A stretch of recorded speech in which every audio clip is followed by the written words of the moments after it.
Hello friends, welcome again. Friends, in this video lecture, we want to discuss one very important ancient Greek critic named as Plato. We are going to discuss why and how Plato went against the poets and poetry, why he banished all the poets from his country. Okay, we are going to discuss his theory of inspiration and his theory of imitation, which is also known as the theory of mimesis. Poetry is twice removed from reality. How and why? All these things we are going to discuss.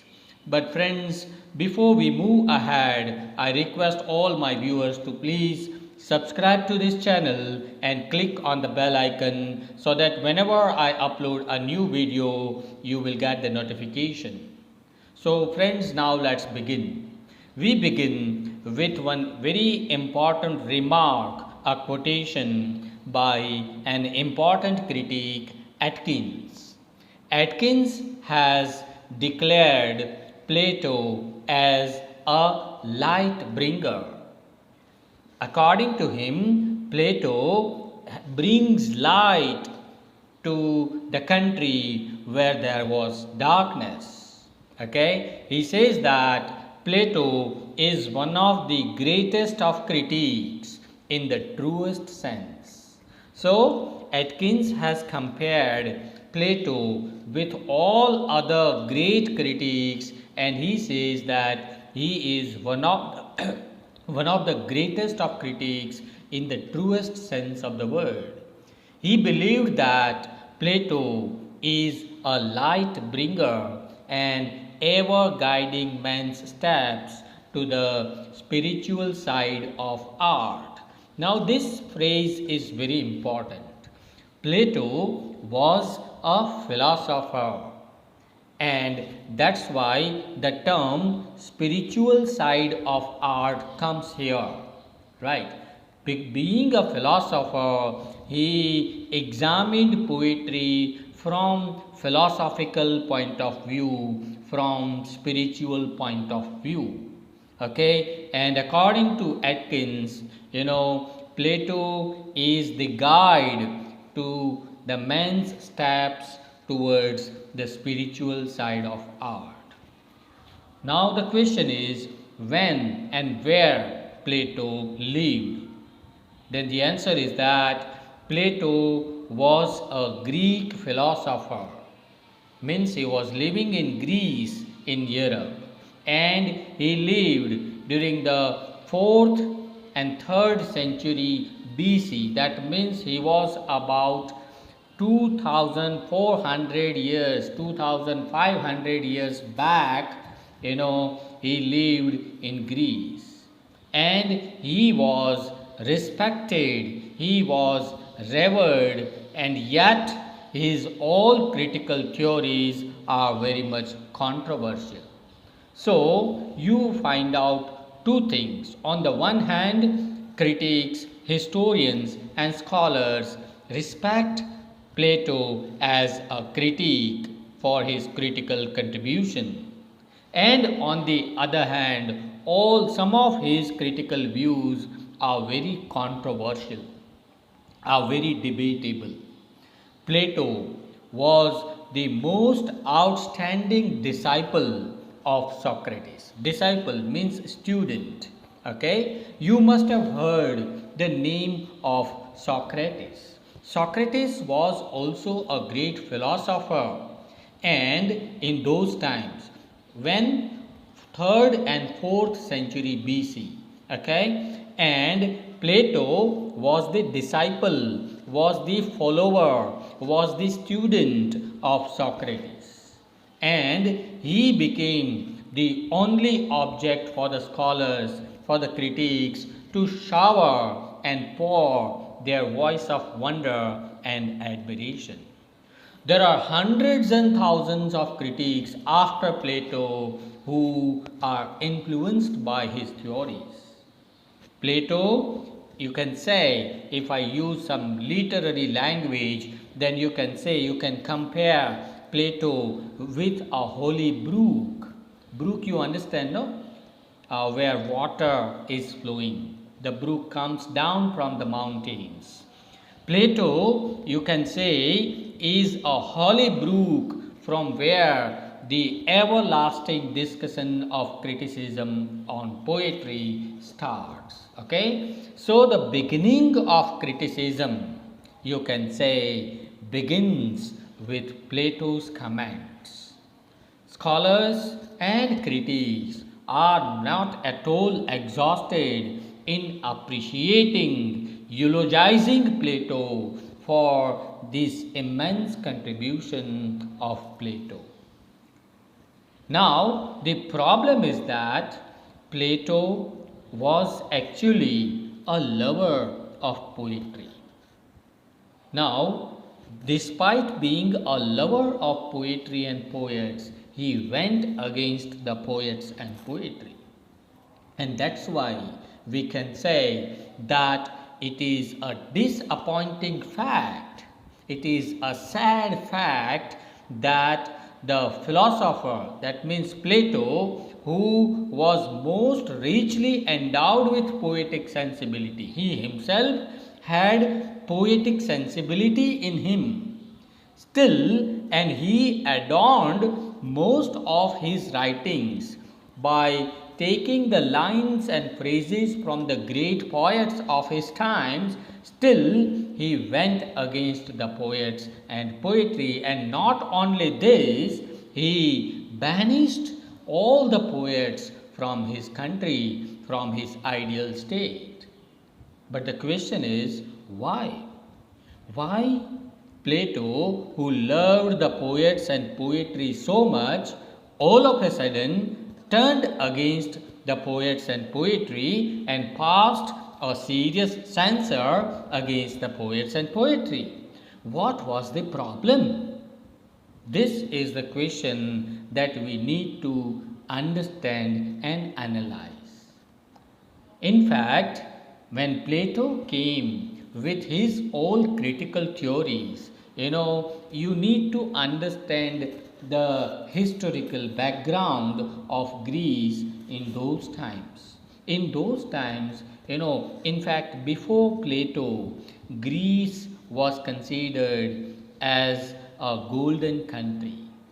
The wonderful flowering period of Greek art and culture was almost over when Plato came with his critical theories.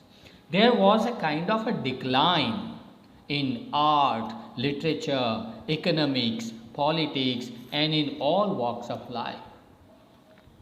Now, Plato was a philosopher. In those times, philosophers and orators, they were considered as the leaders of the country.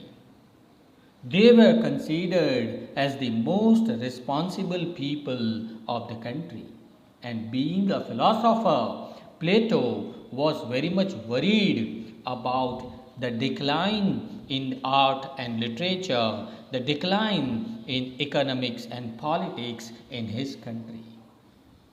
He wanted to restore his country to the previous, earlier, higher pedestal. And that's why his aim of his life was to create an ideal state where ideal citizens are living. Okay? So, this was his dream, to create an ideal country where ideal citizens are living. He wanted to see whether art and literature helps the country in molding the character of his citizens or not. Okay, and when he examines poetry very closely, he found that poetry is not at all beneficial to my country. When he examined poetry, he found that poetry is very much harmful to the citizens of my country. He found that poetry is a nurse of abuse. He found that poetry is based on falsehood. He found that poets are liars. And that's why, he banished the poets and poetry from his country. Now, according to Plato, because when Plato was living during the 3rd and 4th century BC, before that, in Greek literature, we have some great poets like Homer and Hesiod. Now, when Plato read the poetry written by Homer, poetry written by Hesiod, he found that this poetry was full of immoral teachings. Okay? Not only these, the tragedy writers, the comedy writers, they were presenting unworthy things in their plays. Plato wanted to create an ideal state. Remember, that was his dream. And he thought that in an ideal state, there is no place for such immoral literature. Now, just imagine that you are the guardian of your family. Just imagine that you are the head of your family. And being the guardian, being the head of your family, do you allow anybody to misbehave in your family? Do you allow somebody in your family to revel in immoral, illicit relationships? No. Plato considered himself as a responsible citizen, and he thought that as a guardian of my country, I cannot allow the poets who are misrepresenting the gods and goddesses in their poetry. Okay? Can Plato allow the poets who present the gods as very cruel, revengeful and lustful? No. But Plato found that in his times the poets were presenting gods as revengeful, as lustful, as cruel people.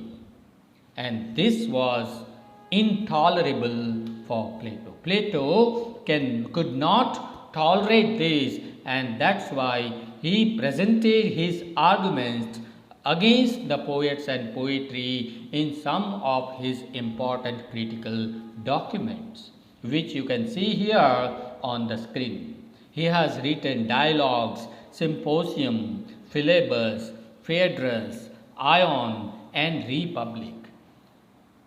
In all these critical documents, we come across Plato's views on art, literature, poets and poetry.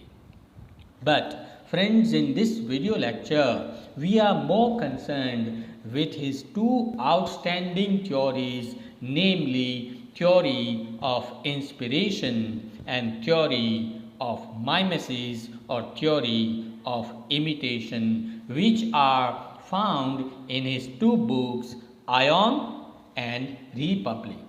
In Ion, we find the theory of inspiration. In Republic, we find the theory of imitation. Now let's begin the discussion of theory of inspiration. In this theory, on intellectual ground, Plato rejects the poets and poetry. John Dryden, who lived during the 17th century, he said that great wits are sure to madness near allied. According to him, the highly intellectual people, great people, are near to madness. They are as good as mad people. Now remember this idea. Now, William Shakespeare, who lived during the 16th century, he also wrote in one of his plays these lines: the lunatic, the lover, and the poet are of imagination all compact. According to Shakespeare, the lunatic means a mad person, pagal. The lunatic, the lover, and the poet are of imagination all compact. According to Shakespeare, all three are almost same. Why? Because they are full of imagination. Similarly, Plato in his book Ion has developed the argument that the poet who touches the heart of the readers, who appeals the mind and heart of the readers and who moves them is first of all inspired by God. Without God's inspiration, the poets can never write great poem. If I use Plato's words, in fact Plato wrote in Greek language, but we have some translated versions available, and I have taken this line from that translated version. Plato wrote that the poet is a light and winged and holy thing, and there is no invention in him until he is inspired and is out of his senses and the mind is no longer in him. Let me explain these words. Plato said that poet is a light and winged thing. Winged why? Because the poets have the wings of imagination. Right? Poet is a light thing. Why? Because the poets always fly above the real world. Why? Because they always try to revel in the world of imagination. So poet is a light and winged and holy thing, and there is no invention in him until he is inspired. Plato said that God inspires the poet, and that's why the poet writes something which is known as a good poetry, beautiful poetry. Unless he is inspired, he cannot write poetry. And when he is inspired, the mind is no longer in him. Now this is a little bit insulting sentence. Okay? Plato, you can say, tries to insult the poets by using these words that the mind is no longer in him. There are two faculties in our body. The faculty of thinking and the faculty of feeling, emotions, thoughts and emotions. Plato said that when the poet writes poetry, emotions are there. His mind stops working. Okay? The poet is inspired by divine frenzy. Frenzy is pagalpan. Frenzy means madness. Right? Madness is divine madness. Why? Because the poets are inspired by God and he composes a good and beautiful poem, not by art but because he is inspired by God. So, when the poet is inspired by God, he is not himself. His intellectual power does not work. And that's why what he does is that he is infusing his emotions in his poetry. His poetry is full of emotions. And such emotional poem, when it is read by the readers also become highly emotional, and the reader's mind is also not working. Intellectual power of the reader also stops. Why? Because he reads an emotional poem. And Plato had a problem with this kind of nature of poetry. And that's why Plato said that poetry nurtures the most worthless part of the soul, which is known as emotions. And that's why, Plato declared this verdict as if Plato is a judge, and at the end of all arguments, Plato comes to this conclusion and he says that, and therefore, when any one of these gentlemen comes to us and makes a proposal to exhibit himself and his poetry, we must fall down and worship him as a sweet and holy and wonderful thing. Let me explain these lines. These are Plato's words. He said that when any one of these gentlemen, who? The poets, when these gentlemen comes to us and makes a proposal, when they wish to present a poem before us, we will worship them. Okay, we will worship that poet, we will fall down. Okay, we consider him as a sweet and holy and wonderful thing. Why holy? Because they are inspired by God. But we must also inform him, we must also inform the poet that in our state means country, in our country, in our nation, such as he are not permitted to exist. Law will not allow them. He said that the law will not allow the poets to live in our country. This is how he banished the poets and poetry from Greece. So, this is one thing that we understood, that Plato believed that poets are highly inspired people. The poets write poetry in the mental condition where there is divine frenzy is ruling over their mind and heart. When the poet writes poetry, his intellectual power stops working, his emotional power starts working, and his poems are full of emotions, which is when the readers read such poetry, the citizens read this poetry, their intellectual power is also stopped. And according to, because Plato wanted to create an ideal state, an ideal country. In an ideal country, there must be ideal citizens, and an ideal citizen is one who has balance of his mind and heart, which is not taught by poets and poetry, and that's why he rejected the poets from his country. So, on intellectual ground, he proved that poets and poetry are harmful to the society, to the citizen, and to the country at large. The second theory, which is more important, which is known as theory of imitation or theory of mimesis. Mimesis is a Greek term. It is a Greek word, and the translation is imitation. Imitation means copy. Okay? When we copy somebody, then we can say we are imitating him or her.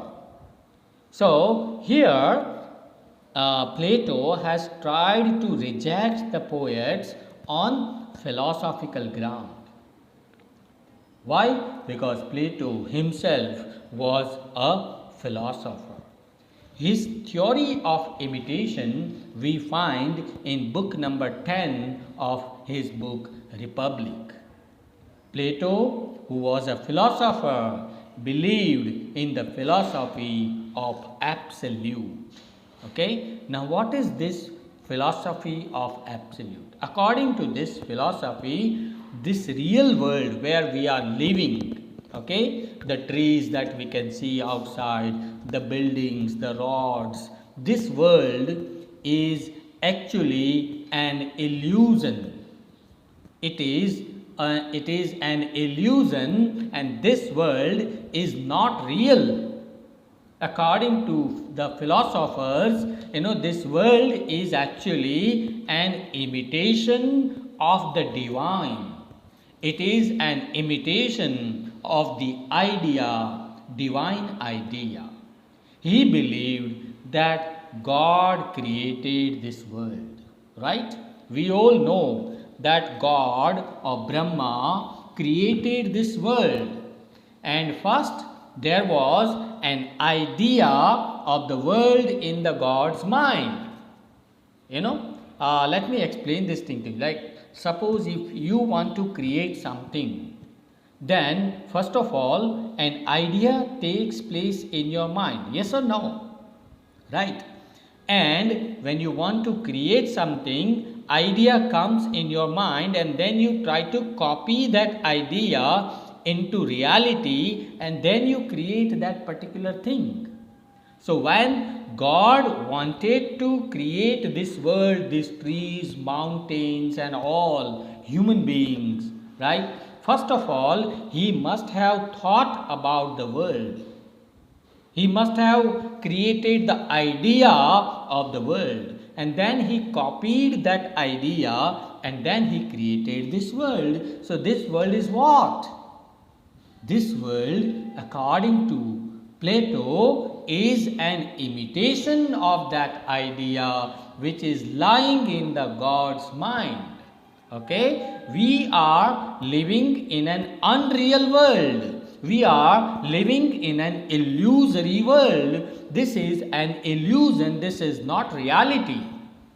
Okay, this is just a copy. Let me explain this thing to you by this chart. God is there, right? And there is an idea of the world in his mind, and then God copied that idea and created this world. So this world is what? This world is once removed from reality. Reality is where? Reality is here, and when God created the world, this world in which we are living is once removed from reality. And the poets are living in this world. Okay, now when the poet wants to create a poem, then what happens? An idea of the poem first of all takes place in his mind, and then he copies that idea of the poem and he writes a poem on a piece of paper. Or he observes this world, okay, and then he presents the world's objects in his poetry. Literature is what? Literature is the reflection of life. He observes life and represents the same life in his poetry. So that literature is what? That literature is actually an imitation of this world. Okay? So this world is what? This world is actually an imitation of the idea of the world lying in God's mind, and that's why the literature, the poetry written by the poet is actually twice removed from reality. To explain these things, Plato has given two examples, one that of a carpenter and another that of a painter. I have taken this example of a carpenter. Now, a carpenter wants to make a chair, right? So, first of all, what does he do? He has one idea of a chair in his mind, right? One shape of chair in his mind, and then he starts cutting the wood accordingly. He copies that idea, he copies that shape of a chair, and he tries to stick the different pieces of wood and then finally makes a chair. So a carpenter, when he makes a chair, actually that real chair on which we are sitting is not reality. It is a copy, it is an imitation of the idea of chair lying in the carpenter's mind. I hope you understand, right? So the real chair on which we are sitting is actually a copy, an imitation of the idea of the chair lying in the carpenter's mind, and carpenter himself is not real. Carpenter is actually the creation of God.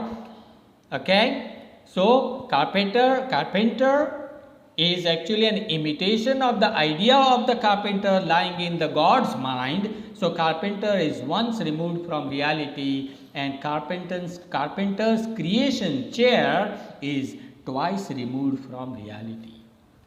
In this the theory of absolute, Plato believed that real is always unchanging. Okay?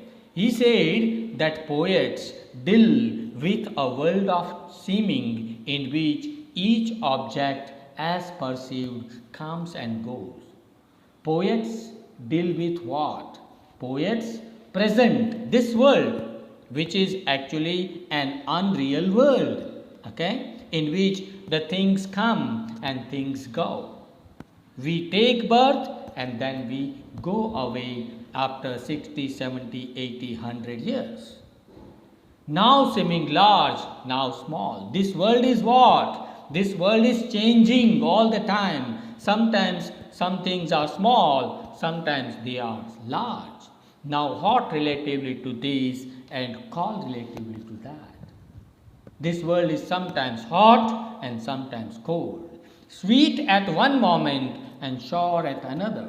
Sometimes this world is sweet for us and sometimes it is bitter.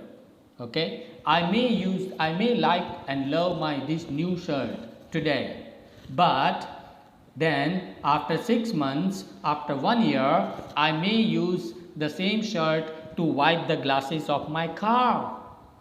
Yes or no? This shirt is sweet to me today, but after 1 year, I may not like this shirt. So, in this world, everything is changing, everything is illusory, whereas what is real? Plato said that something which is changing can never be real. Only unchanging and one is real, and that is idea. Ideas never change, and that's why they are real. So that's why Plato concludes that poetry is twice removed from reality. Poetry is based on falsehood. Poets tell lies and it does not present truth in poetry. And that's the reason why Plato banished all the poets and poetry from his country. And so we are now about to conclude this discussion, but remember, Plato rejected poets and poetry on philosophical ground because he was a philosopher. The problem was that Plato was a moralist, right? And he believed that poetry must be moral by nature. Poetry must teach moral lessons to the citizens. And he was actually not against poetry. He was against the immoral kind of poetry which was produced by some poets in his times. And that's why he did not reject all kinds of poetry. He allowed some moral poetry like panegyric to great people and hymns to God. He allowed such poetry. So he had not a problem with the poets and poetry, he had the problems with immoral kind of poetry which was produced in his times. Okay, he believed that an ideal country is developed only when there are ideal citizens are living in this country. And a disciplined ideal citizen must control his emotions. He had problems with poetry. Why? Because he said that poetry arouses emotions in the heart of the readers, in the hearts of the citizens. Okay, so that's why he went against the poetry. So friends, now we come to the end of this discussion. At the end, Lord Lindsay, an important critic and scholar, very humorously said that Plato begins with an attack on poetry and ends with a poem. In fact, Plato himself could write poetic lines. If you read Ion, if you read Republic, Phaedrus, Philebus, Dialogues, you find so many poetic lines in his own creation. So he was not against poetry, he was against the kind of immoral type of poetry, right? At the end, somebody has rightly said that Plato was philosophy and philosophy was Plato. After the death of Plato, people explored the horizon to find another Plato, but none came and none will. This is how we find Plato as a very important critique, because the kind of critical comments, theories that he has given, nobody has ever given after Plato. You do not find any such critique of this much importance after Plato. So friends, here we come to the end of this discussion. If you really liked this video, please press the like button, share this video among your friends and classmates. Thank you very much.